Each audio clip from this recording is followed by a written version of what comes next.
Today I'm going to be talking about deck building. You may be wondering what deck building is, and this could be an image that pops to your brain. But we're not going to be talking about this kind of deck building today. This is what we're talking about. It's a game mechanism that makes for interesting choices and fun gameplay. So with deck building, you're going to try to acquire cards throughout the game. Unlike many other games where you start with a significant amount of cards and try to get rid of them, you're trying to acquire more. Everyone starts basic with the same level of cards, so no one is more powerful than the other. Throughout the game, you try to build your own deck and get the most powerful cards by the end. This gives you more control than a game that is just random and gives you a certain set of cards. Dominion is the game that really pioneered this game mechanism. The goal of Dominion is to end up with the most victory points that you gain from these victory cards. The curse cards, however, are opposite of the victory cards and will take away those points. In order to gain the victory cards, you need to have treasure cards. These are like your money. You can use them to buy your victory cards. The kingdom cards, on the other hand, are like action cards that can keep one player from dominating, so they're sort of still a random aspect of the game.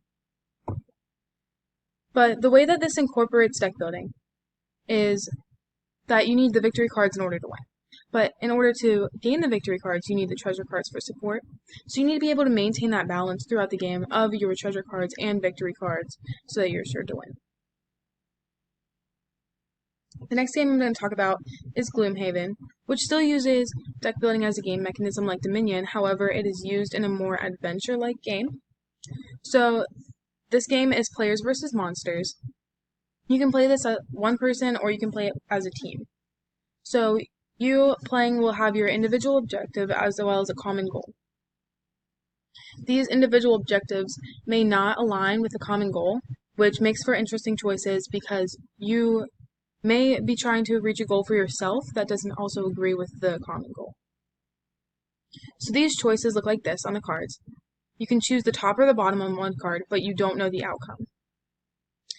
While you're making these choices, you need to think about short-term versus long-term goals and how they will affect you. You need to be thinking about the benefits and drawbacks of each decision you make. So again, the individual and collective goals are very important in this game, and you need to make sure that you're making the individual choices at one time while you still maintain the collective goals. Your health is how you can essentially die. So you take damage from all the monsters, and once you hit 0 health, you're taken out of the game, so you need to rest in order to improve health. However, if you're resting, you can't be gaining cards and and leveling up your character. So you need to be able to take your rest at the right time and still maintain a good amount of health. This incorporates deck building because you really need to build up your character rank, and you need to choose your cards wisely in order to level up, and you want to have the highest rank at the end, but you still want to complete your individual and team goal.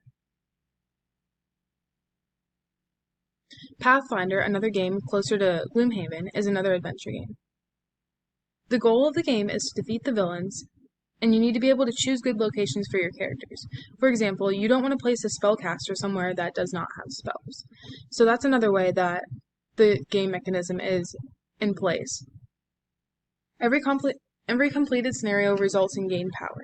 So you want to try to complete all of your scenarios and gain the power from that so that you can level up. This is what the character cards look like. They're all different and have an individual set of cards. They can be upgraded and used to trade equipment. So you need to be able to think about your trades, think about how you manage your cards in order to get your character to the most elite position. So deck building is incorporated in this game because if you run out of cards, you die. So you need to maintain that balance of cards but still be able to trade, buy, and level up. So you need to be able to spend your cards in order to level up, but you need to still maintain that balance so that you have enough to maintain yourself throughout the rest of the game. Overall, this makes for interesting gameplay and choices for the players. They need to be able to decide what the long-term benefits and drawbacks are going to be of their choices, but still make wise decisions managing